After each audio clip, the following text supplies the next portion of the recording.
अस्सलाम वालेकुम रहमतुल्लाहि व बरकातुहू। मैं डॉक्टर मोहम्मद ख़ान और आप देख रहे हैं मोमिन टीवी। तो आज हम लोग बात करते हैं डॉक्टर जोशुआ की, जो अमेरिका से हैं और उन्होंने मतलब सब धर्मों की तहकीकात की। उसके बाद में उन्होंने कुरान को पढ़ा और कुरान से उन्होंने बहुत सारी चीज़ें सीखी और उनको मालूम हो गया कि सही जो गॉड का रास्ता है वो यही है, यही बुक मुझे सही रास्ते पे पहुंचा सकती है, गॉड तक पहुंचा सकती है। तो उन्होंने मतलब पूरी तहकीकात के साथ में इस्लाम कुरान को पढ़ा और तहकीकात किया और उसके बाद में इस्लाम कबूल किया। और अब आप खुद देख सकते हैं उनकी ज़बानी। और इस वीडियो को सब मुसलमानों तक फैलाओ कि हम लोग बाबों के पीछे चलते हैं, देखो ये कुरान पढ़ के खुद ही मुसलमान हो रहे हैं और हम बाबों के पीछे चल चल के गुमराह हो रहे हैं। अभी भी वक्त है, आप कुरान पढ़ो, कुरान पढ़ोगे तो इस्लाम सीखोगे।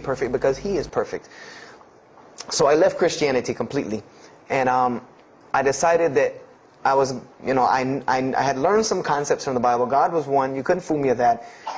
I had also concepted that there should be nobody standing between me and God, because He created me without permission from anyone. Therefore, I don't need to be taking permission from someone to go to Him. If I had to be forgiven for something, it should come from Him, because on the day of judgment, it's going to be me and Him alone. And I didn't know about God's prophets yet. I had my doubts and persuasions about that. So I decided to start searching other religions. I went back to Judaism. I studied Judaism. I found the same thing that Jesus taught about two spiritual Jews that leave the law, and Jews that were so caught up in the law that they left no room for spirituality. I studied Buddhism, Hinduism, Taoism, Confucianism, Wiccan, Bushido. Everything I could get my hands on, every type of ism or religion, I studied it. But there was one litmus test that I used for every religion. And whenever I met them, or the people or whatever about this religion, I would always ask them, do you have a book? Do you have a book? Because another thing I had come to the conclusion of is that if your religion is true, you should be able to tangibly hand me something and show me that this religion is true. Give me something that I can see. I don't want to hear that faith stuff anymore. I heard that all my life, and look where it got me. It got me thinking I'm driving a Mercedes running around in a 1982 beat-up Datsun. I said, no, you have to show me. And so I read the Bhagavad Gita, I read the Torah, I read the Scrolls of Tao, I read the Code of the Bushido, I read the Wiccan Book of Spirits and Spells and all that other magic stuff they have. And I read all of these things, and I found something very congruent with all of it, was that there were very same philosophies and teachings in all of these major religious books. They all talked about God and His nature. Most of them alluded to the fact that God is one, and that God sends messengers to us and people to us to teach us. But they were filled with a whole bunch of garbage, to be honest with you, that I couldn't logically, rationally believe. So at about the age of 17, just about the time, about 17 and a half, I gave up my search for God, the prayer. And I got apprehensive because everybody's getting up in front of me and blocking my exit from the door. And so I guess one guy in the back saw me, and because I had to move back a little bit, he said, we're about to pray. And I said, pray to who? And he said, to God. I said, which one? And he said, the one that created the heavens and earth. The same one that's in the Bible, the only creator of the heavens and earth, the only God. I said, yes, I know Him. And so the Imam started to pray, and when he recited the Quran, I know it sounded very intriguing. I had no idea what it was. But then when I saw Muslims bow and prostrate on the floor, verses and verses of every religious book that I had ever read started ringing off in my head, that this was the way men of God prayed. And the first thing that I could think of in my mind was, this is worship. That's what I said to myself. This is not prayer, because prayers are asking God for something. These people are worshiping God. So I said to myself that you've written this religion off way too easily. I thought I was a much more open-minded person than that, and I was ashamed of myself that I had written it off with just one little book. I had put all this studies into the other religions. I read this one thing about Islam and was done. So I went to the Imam after Jummah. He talked to me, and I would have to say that I was probably a little bit rude with him. And I've asked him to forgive me. I saw him a few years later. I said, you got to forgive me for the first time you saw me. Because he started telling me, would you like to know a little bit more about, he had a very heavy accent, he was an Egyptian brother. Would you like to know a little bit more about Islam? He tried to give me some pamphlets. I said, no. I don't want any of this right here. I said, do you have a book? This is what I wanted to know. Do you have a book? Can you give me? He said, yes, we have a book. I said, it's called the Quran. I said, can I read it? Is it in English? Can I read it? He said, sure, you can read it. And then he tried to explain it to me a little bit how it came by. I said, nah, just give me the book, because the book should speak for itself. So I took the Quran home, and on Friday night I started to read it, because this is a book I had never seen before. And I was very interested. So I went home and I opened the Quran, and I read the Fatiha. It seemed to me kind of like the Lord's Prayer. You know, it was a little similar to what I found in the Bible. But then I started to read Surah Al-Baqarah. I started to read Surah Al-Imran. And I started to see names that I had seen before. I started to see names like Abraham, Moses, David, Jesus, Yahya, John the Baptist, Zechariah, Mary.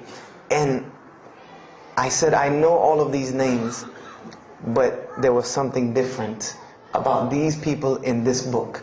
The prophets that I found in the Bible were people that were deplorable, of not very good character.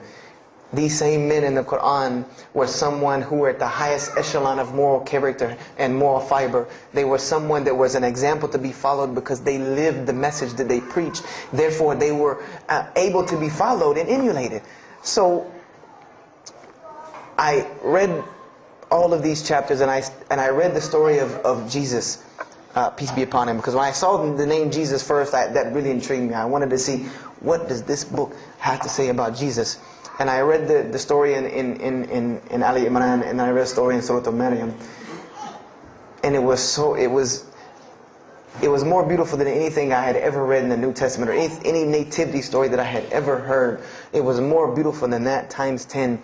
I remember the only thing that I could capture in my mind was the miracle of how, because in the Bible you never really figure out the conflict of how Mary gets over this finger pointing at her about her coming with a baby and she's not married. There's no real end to that. There's no real defense for her from this in the New Testament. But the Quran is so explicit and so clear that Jesus' first miracle was to speak from the womb, to speak as a baby and defend the honor of his mother. Something that you cannot deny, something that you cannot deny about her, who Mary was, when you have this baby speaking on her behalf. So I would say I read the Quran entirely in 3 days. But that first night, after I had made it through Surah Al-Imran, my heart was already given to this book.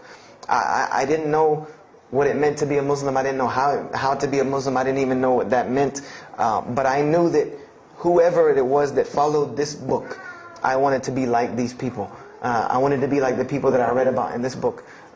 These were people I could follow. These were prophets. This was a book of guidance. And this was something that the book is calling and appealing to me. That if you don't believe in this book, you never see that. I've never seen this in any other scripture. The direct challenges that are in the Quran, that if you don't believe this book is true, put it to the test. Put it to the test. And this was something that was so astounding to me, that God is telling you over and over again, if you don't believe this is the truth, test it. Bring me something else like it. Test it. Put it to test. If it was written, if there was more than, all of the analogies about God, everything was so logical, so rational, so reasonable in my mind, that it was like 2 + 2 = 4, and that was it. There was no 1 + 1 + 1 = 3, egg, yolk, water, fight. There was none of that foolishness. The Quran was very direct and very straightforward in its teachings. So I gave my heart to Islam that night in my living room, reading the Quran, and I cried and cried, that I had been looking for the truth all this time, had searched all this way, and it was right across the street from my house. And so I went back on Monday to accept Islam and ask these Muslims where in the world they've been all this time. And I go ready to go in there and do my thing, and I go and the masjid is locked. And because they only came on Fridays in for Isha during that time, and I didn't know. So I said, okay, I guess I have to come back on Friday, because every time I passed by the masjid after that, it was always locked. So I came back on Friday, and I took my shahada, and as they say, the rest is history. But I don't travel around the world, and this was in December of 1998. I don't travel around the country and the world telling my story, just for the entertainment value, even though I've been told it does have some entertainment value. I don't tell it for that person for sure. If that was the only reason, then you could just get it off of YouTube and it was the same exact story. I'm going to finish with this, and I hope you can give me 10 more minutes, inshallah, to tell you why I go around telling my story. I tell my story to let everyone realize that there are millions and millions of people just like me. Just like me in 1998, searching for the truth, can't find a way out. There are millions of people. There are probably millions of people in California, hundreds and thousands, if not millions, right here in in Orange County and Los Angeles in the Southern California area, that want to know the truth, that are tired of hearing the same garbage preached to them over and over again, tired of this shaitan box telling them the same thing over and over again, tired of the world being in the condition that it's in, tired of their life being in the condition it's in. And we as Muslims have the solution to every single one of their problems. And guess where we keep it at? ना मैं वहाबी ना मैं बाबी, मैं हूँ मुस्लिम इल्मी किताबी। ना मैं वहाबी ना मैं बाबी, मैं हूँ मुस्लिम इल्मी किताबी।